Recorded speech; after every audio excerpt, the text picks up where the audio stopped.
Suzy Wrong. Joy Drive with Dee and Warren's film, TV and theatre reviewer. Suzy Wrong, can you hear us? I can. Can you hear me? Yes. You sound like you're here. We will be flying you down every week because I don't know if dear listener knows that you are based in Sydney, which makes us a truly national organisation on Joy Drive.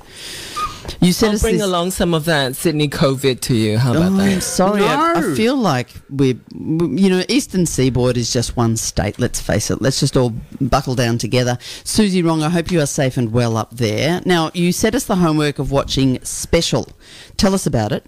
Special is a Netflix series created by Ryan O'Connell, who is an American comedian, LGBTQ activist and disability advocate. He stars as Ryan Hayes, a young man living with a mild case of cerebral palsy, trying to figure out life at 28, having finally found the courage to get a job and move away from home. Special is a very modern take on the sitcom format, a sex-positive yet wholesome perspective of life from a type of person who rarely gets to occupy the center of stories in our culture. I think the humor in Special is just wonderful. It made me laugh out loud so many times in every one of its episodes, and I particularly love the way women are portrayed in it, all of whom are unconventional, but all are intelligent, beautiful, and sexual beings. And if you don't like this show, you simply don't have a heart, D. Mason and Warren You Andrew. are dead inside. I have a heart because I absolutely loved it. Warren, what say you? You know what, Suzy, I've got to confess, I only watched the first episode. Fell asleep. What, the first 15 minutes? I was going to sit down and watch it all yesterday, and a couple of things came up that rendered me unable to watch it. So I only got through the first one, but I did like it. And I watched the first episode of the first series. Yeah, which is the pilot, I believe. Which is the pilot. It's where he gets, I don't want to ruin it, but he gets hit by a car, and he has a disability, obviously cerebral palsy, and then pretends that his disability is actually not a disability, and is because he was hit by the car. Yeah. And then you sort of think when you watch that pilot, oh, there's so much of the story revealed, but then it's interesting. You've got to watch episode 1 after the pilot as well as it sort of settles itself. But I think it was on so many levels because it's got the LGBTQIA plus thing, but it's also got a lot of disability awareness that I didn't have, and I thought that's really conflicting. He doesn't fit in the gay community. He doesn't fit in the disability community because he passes as able-bodied. Do you know what I mean? Yes, I know. And then he doesn't fit in the gay community because he's got a disability. It's sort of, if you added a race element in there, it would have it all. It helps that he's very pretty. No, Suzy Wrong? Yeah, there is a race element because his bestie, friend, his wingman is Kim, who is an Indian American, very colourful character, and she sort of gets a lot of her own stories in the second season. It's like she almost graduates from becoming from the sidekick to becoming her own character in the second season, which I really appreciated. Yeah. So there is sort of that element of race in there, and then obviously a lot of feminism, which makes it quite quite an intersectionally sensitive work, I thought. Is Kim on the writing team as well? Like, is she part of because I know he wrote it and it is based on his life story. It's basically autobiographical, right?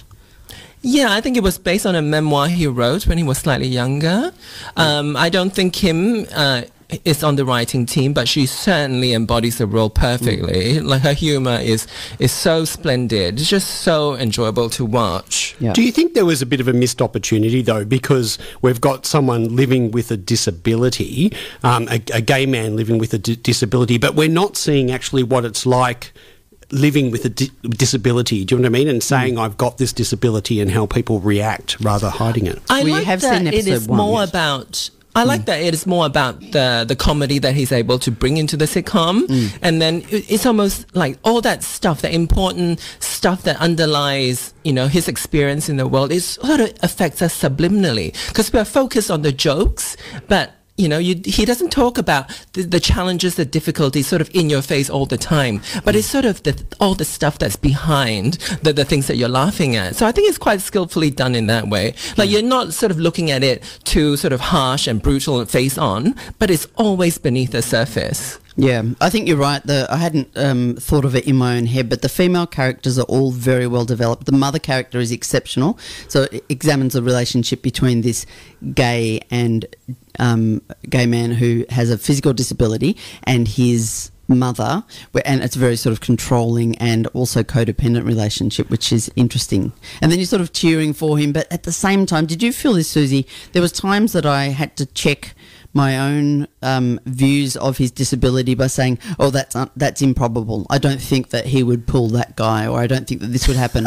And then I'm like, well, why wouldn't he? Because if that character is open enough to that. But then, of course, it comes back in spades when he's treated very badly. And it doesn't portray the gay male community in a very positive light in terms of its perceptions of physical limitations.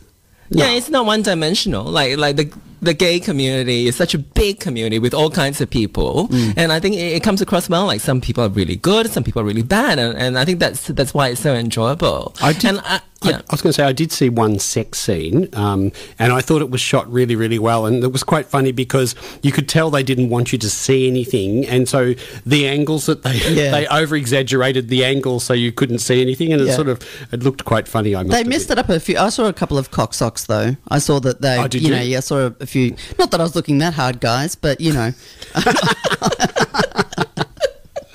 I'm interested in those intimate scenes that they film because, of course, he does have a physical disability, and the sexual side of somebody with, you promoted it as a sex-positive film. It's very awkward and has to be seen because it's like, that's very vulnerable. Like, I find his character so vulnerable, but he doesn't want you to see him that way. So during the sex scenes, it's kind of very challenging. What did you think, Suzy?